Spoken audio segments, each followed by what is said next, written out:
Sean bienvenidos a Voces del Territorio, un podcast abierto y plural para dialogar con quienes defienden y protegen el medio ambiente y el suelo de conservación en Tlalpan. Buenos días, hoy nos encontramos con Emilio Telles, el subdirector de Ordenamiento Ecológico de Tlalpan. Bueno, Emilio, para empezar, cuéntanos qué es y para qué sirve la Dirección de Ordenamiento Ecológico de Tlalpan. Bueno, muchas gracias por la invitación a este podcast y bueno, agradecerles por la entrevista. Y respondiendo a la pregunta, pues es importante dimensionar a qué se enfoca esta subdirección y que está dentro de una dirección que es la Dirección de Ordenamiento Ecológico y Educación Ambiental. La subdirección particularmente se encarga de ver todo el tema del arbolado en propiedad privada, acceso controlado y zonas restringidas, o como escuelas, hospitales, etc. La función de la subdirección, la principal función es ir regulando las peticiones de poda, derribo y en dado caso trasplante de árboles. Como saben, la ciudadanía tiene la necesidad de podar sus árboles o quitar los árboles que ya están muy viejos, que están enfermos o que están dañando alguna estructura. Y la función de la subdirección es generar las autorizaciones a partir de un dictamen basado en criterios científicos, técnicos y legales. La subdirección se encuentra en una área que es la Dirección de Ordenamiento Ecológico y Educación Ambiental, que abarca más funciones. Particularmente nos enfocamos a la vigilancia del suelo de conservación ecológica en la Ciudad de México y en Tlalpan particularmente. Obviamente el suelo de conservación pues no tiene límites políticos como los tienen las alcaldías. Sin embargo, nuestra área de atención se ubica pues en Tlalpan, obviamente. La vigilancia ambiental es un eje fundamental justamente en la jefatura de vigilancia ambiental, y esa se vincula mucho a la jefatura de educación ambiental, que se encarga de desarrollar todo el proceso de la cultura ambiental, la educación ambiental hacia todos los sectores de la sociedad tlalpense. Y el seguimiento geográfico es otra área también. La necesidad de generar mapas, ubicaciones y rastrear todos los procesos de intervención que se tienen sobre el suelo de conservación y sobre el suelo urbano también, que tiene áreas verdes, de hecho el bosque de Tlalpan o fuentes brotantes, bosques muy importantes están dentro del suelo urbano. Y el área en general agrupa todas estas distintas intervenciones para generar una política pública de cuidado del suelo de conservación y de nuestras áreas verdes. Básicamente esa es nuestra función. Okay. Y en tu caso como subdirector, ¿qué es lo que haces todos los días para cuidar el suelo de conservación? Claro, como decía, nuestra función para la protección del suelo de conservación y las áreas verdes es estar vigilando que no se lleven a cabo podas y derribos fuera de la ley, ¿no? Es decir, sin una regulación y sin una petición explícita del ciudadano para llevar a cabo esto. Todos los días nos llegan decenas de peticiones que hay que revisar, hay que planificar y hay que orientar para que haya una atención hacia las necesidades de la sociedad respecto al arbolado, pero también un cuidado. Las leyes se han endurecido con justa razón, porque antes era muy fácil talar un árbol, desmocharlo, ¿no? Que es ilegal desmochar un árbol, quitarle todas las ramas. Y gracias a que la ley se ha vuelto más clara, más precisa y también ha aumentado la severidad de sus penas, es que tenemos una garantía de los procedimientos que debemos de seguir para que la ciudadanía pueda tener una respuesta muy precisa, es decir, basada en criterios biológicos, técnicos y legales, pero también hay una protección del suelo de conservación y del área del arbolado en el suelo urbano, es decir, que no se pueda talar y que no se pueda podar a lo loco, sin más, que se siga el procedimiento. Eh, Cuando existen esta tala o este derribo o esta poda ilegal, también intervenimos.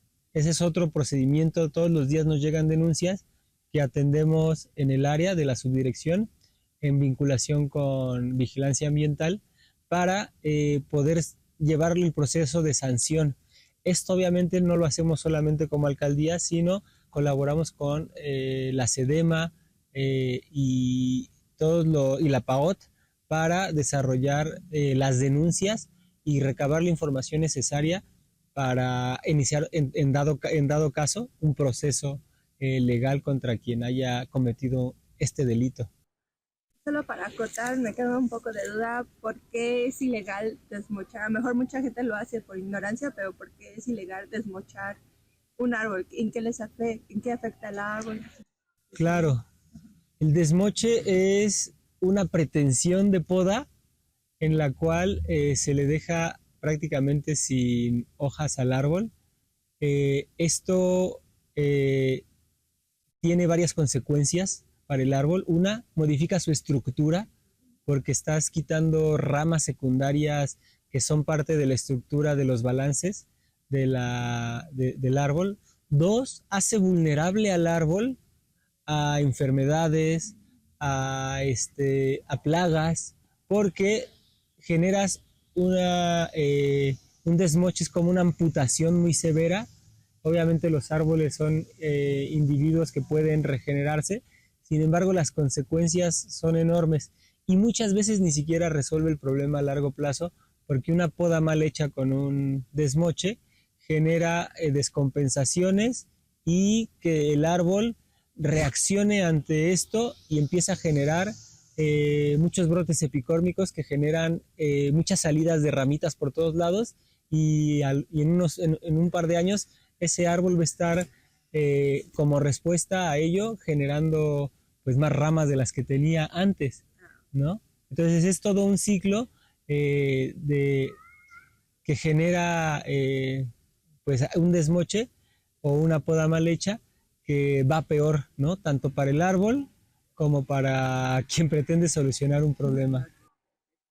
Bueno, ahora vamos a pasar a este tema, que es pues el suelo de conservación está pasando como el tema actual, la expansión inmobiliaria.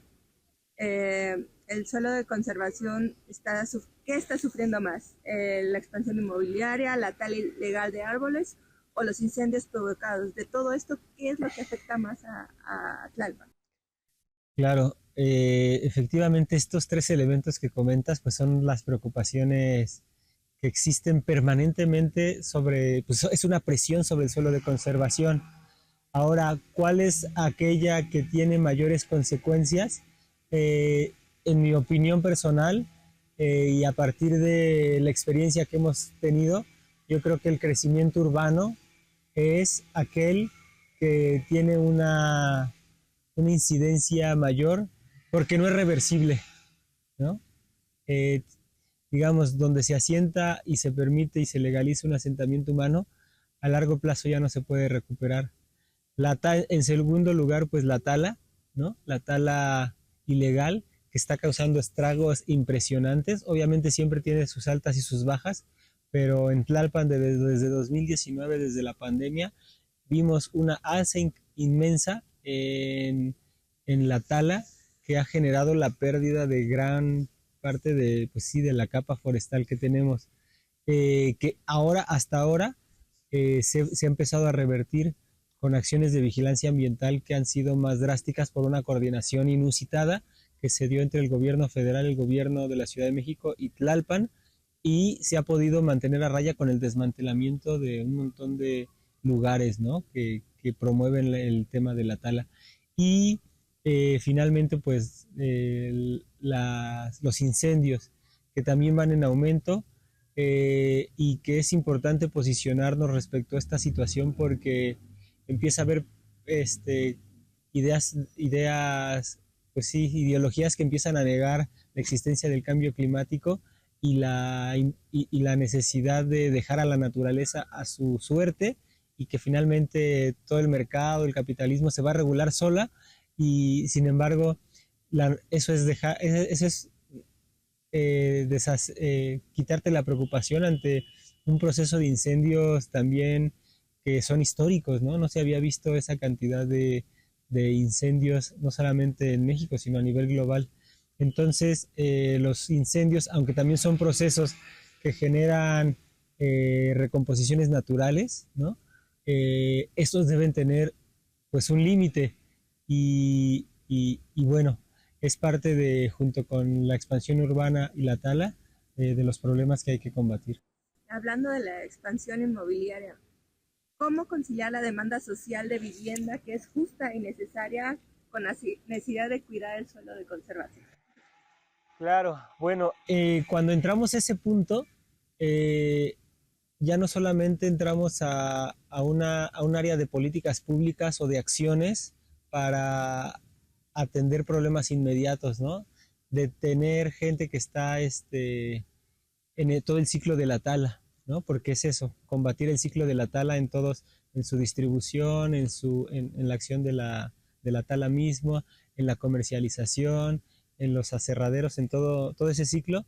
Ya no es, por ejemplo, atender solamente a eso y tener acciones conjuntas para ello, sino que entramos al terreno de un problema que llamamos estructural, ¿no? Y que implica que cambiemos el paradigma de la organización social, ¿no? Así lo pongo, porque las dinámicas de crecimiento de las ciudades eh, no son simplemente que la gente se quiere expandir, son y que haya más gente, que haya más población, sino es todo una distribución concentrada de población a partir de dinámicas económicas.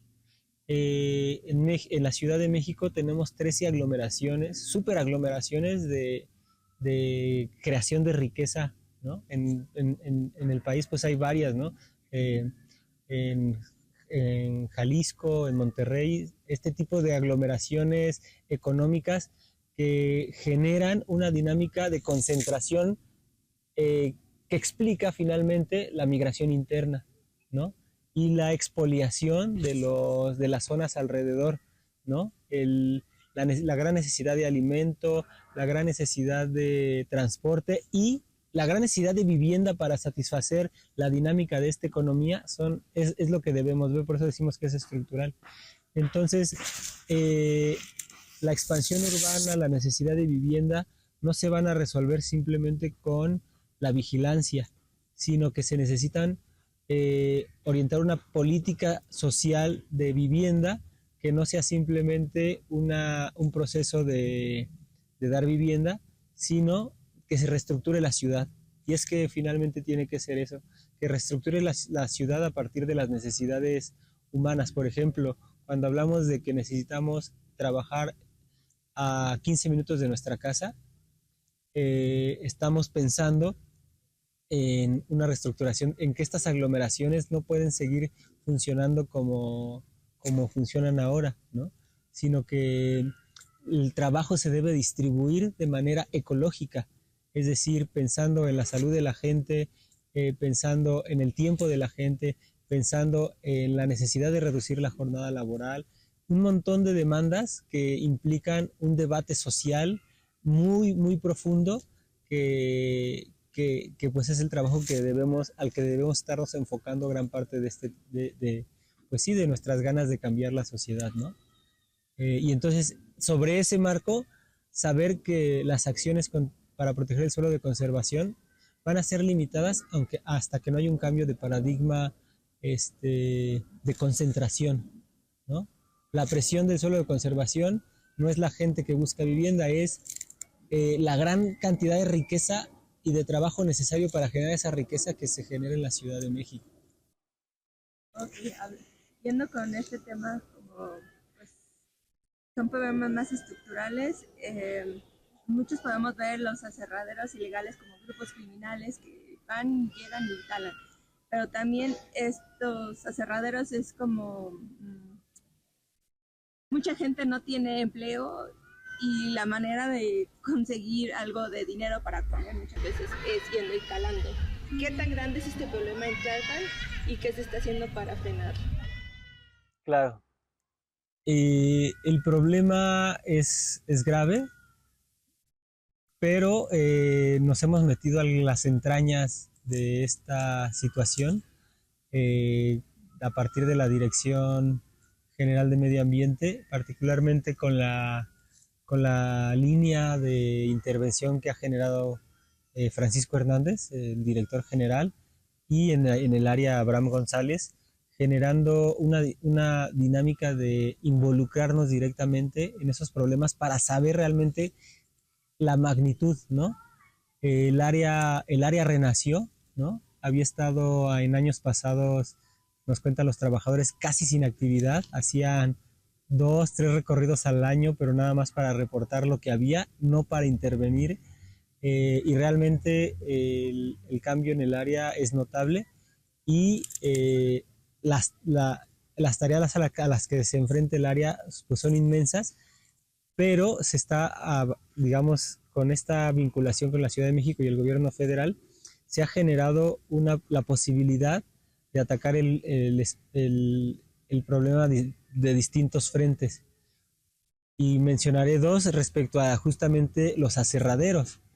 Cuando vas a desmantelar aserraderos o a decomisar madera talada recientemente, te das cuenta de que efectivamente el crimen organizado está involucrado, de que se necesita una estrategia de disuasión para evitar el enfrentamiento de un negocio que pues se le ha vuelto rentable al crimen organizado, pero también el involucramiento por otra parte de familias que necesitan trabajar para ello, ¿no? Entonces, obviamente ese es un trabajo pues más de inteligencia, saber cuáles son los límites del trabajo comunitario, de la gente que necesita pues una forma de vida, y quien está haciendo un negocio destructor con esto a partir de vincular la tala con el control territorial para el crimen organizado, la distribución de droga o o el secuestro. Eso es importante separarlo e identificar las necesidades sociales. Y lo que hemos visto es que efectivamente es una situación que no responde solo a Tlalpan, está vinculado a lo que está pasando en Morelos y en el Estado de México, porque Tlalpan colinda con esa zona y en esos límites se ha observado pues que la gente de otros estados tala árboles, tala bosques que no son de su zona, ¿no?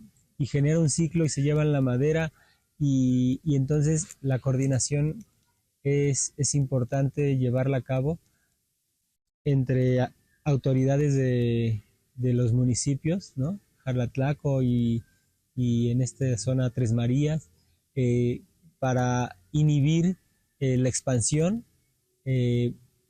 contener el crecimiento, ¿no? de la tala ilegal, y realmente el decomiso de madera ha aumentado muchísimo, y el desmantelamiento de aserraderos, llevan más de 15 aserraderos desmantelados en estos meses. Ha sido importante.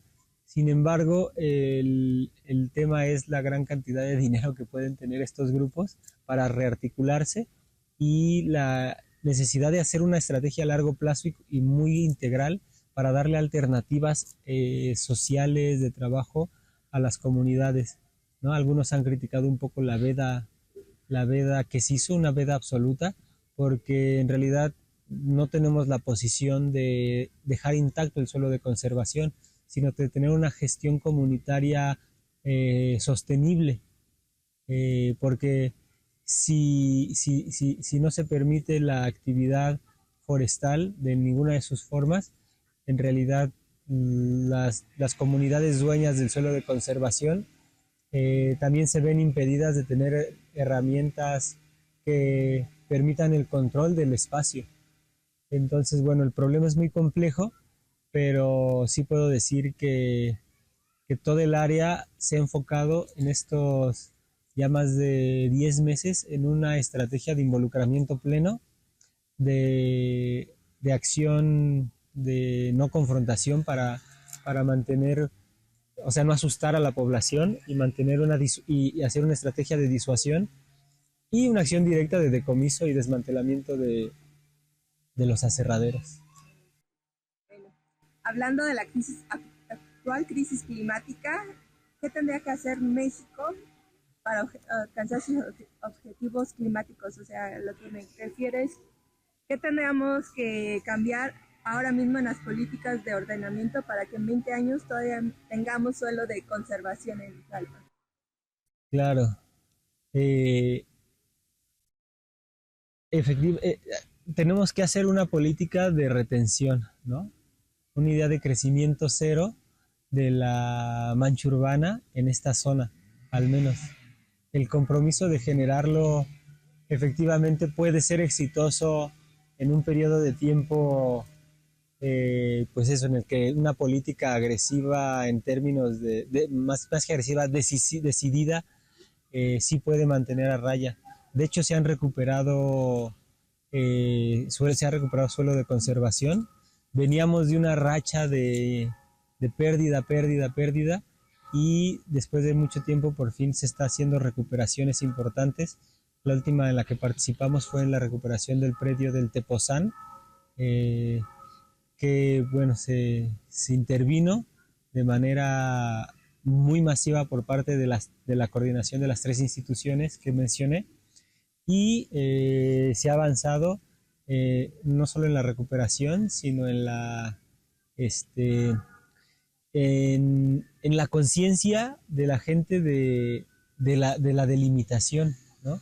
La política de crecimiento cero de la mancha urbana implica vigilancia constante, implica generar alternativas de vivienda que por suerte ya en la Ciudad de México se está haciendo una orientación para construir vivienda social, y finalmente el involucramiento de la población. Y ese es uno de los puntos que quería tocar, porque decía, aunque hay una política decidida a detener el crecimiento, va a ser infructuoso si a largo plazo las comunidades que están limítrofes al suelo de conservación no asumen la tarea de proteger el mismo suelo de conservación. Eso es una tarea de conciencia, de integración, muy importante. Mucha gente que vive en el suelo de conservación porque heredó de sus padres, de sus abuelos que llegaron allí, tiene una gran conciencia del lugar donde vive.